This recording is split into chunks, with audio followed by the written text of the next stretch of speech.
يوم بقى تفتح نفس الموضوع، لحد ما في يوم قالت لي كلمة عمري ما هاقدر أنساها أبدًا. قالت لي: "يانا يا بنت أخوك." أنا وقتها بقى حسيت إن أنا مصدومة. إزاي إنسانة تشوف طفلة فقدت أبوها وأمها وتطلب ترميها كده برّه البيت من غير قلب ولا ضمير، كأنها كده أي حاجة ما لهاش أي لازمة. قُلت لها بمنتهى الوضوح بقى: "البنت دي بنت أخويا، دي مش هتمشي من هنا، ولو أنتِ شايفة إن وجودها مشكلة يبقى الباب يفوّت جمل." هي اتصدمت جدًا بقى، لإنها كانت متوقعة إن أنا هافضّلها هي على بنت أخويا، لكن الحقيقة أنا حسيت إن الإنسان اللي ما عندوش رحمة بطفلة يتيمة زي دي صعب أكمّل معاه العمر كلّه. هي لمّت هدومها ومشيت عند أهلها، ومن ساعتها بصراحة وأنا مركّز مع البنت، وباحاول أعوّضها عن اللي شافته، وباحاول أكون ليها أب وأم. كل يوم قبل ما تنام تيجي في حضني وتقول لي: "هو بابا وماما فين؟" أنا ما بابقاش عارفة أرُد عليها وأقول لها إيه. بعد شهر بقى أبو مراتي كلمني، قال لي: "باقول لك إيه، أنا بنتي مش خدامة ومش هتربي ولاد ناس تانية، يا تودّي البنت دي عند خالها يا إما تطلّقها." بصراحة الكلمة دي حرقت دمي، لإنهم بيتكلموا عن طفلة يتيمة وكأنها عبء أو مصيبة. أنا دلوقتي محتار، مش عارفة أعمل إيه. هل أنا فعلًا غلطان؟ هل فعلًا أنا ظلمت مراتي والّا أنا كده باعمل أنت كده عملت الصح مليون في المِيّة.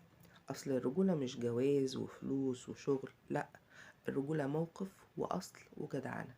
وأخوك وهو بيموت سلّمك أمانة، وأنت مستحيل تخون الأمانة دي علشان ترضي حد قلبه ميت بالشكل ده وحد ما عندوش ضمير. أنا مش فاهمة الست دي كانت هتبقى أم إزاي، دي ما فيش في قلبها ذرة رحمة. الست دي أكيد عندها مشكلة كبيرة جدًا في قلبها قبل عقلها كمان، لإن الطبيعي إن الست اللي اتحرمت من الخلفة ما هتصدق تلاقي طفل يتعلق بيها، والبنت دي اتعلقت بيها جدًا، فالمفروض تعتبرها نعمة من ربنا مش تحسسها إن هي تقيلة ومكروهة.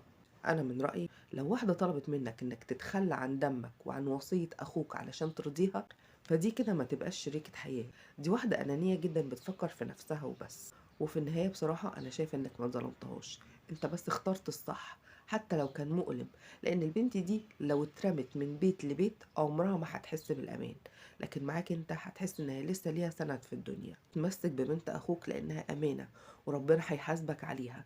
ولو مراتك بقى مش قادرة تحتوي طفلة يتيمة وتخاف ربنا فيها، يبقى الطلاق أهون بكتير جدا من إنك تكسر قلب بنت ملهاش أي ذنب في حاجة. ده النبي عليه الصلاة والسلام قال: "أنا وكافل اليتيم كهاتين في الجنة." فيعني أنت بقى تختار إنك تقف جنب النبي صلى الله عليه وسلم في الجنة، ولا تختار واحدة ملهاش لا قلب ولا ضمير؟ فعليك بقى إنك تختار. مستنية أعرف رأيكم في التعليقات، واستنوني إن شاء الله في حلقة جاية في مشكلة جديدة. سلام عليكم.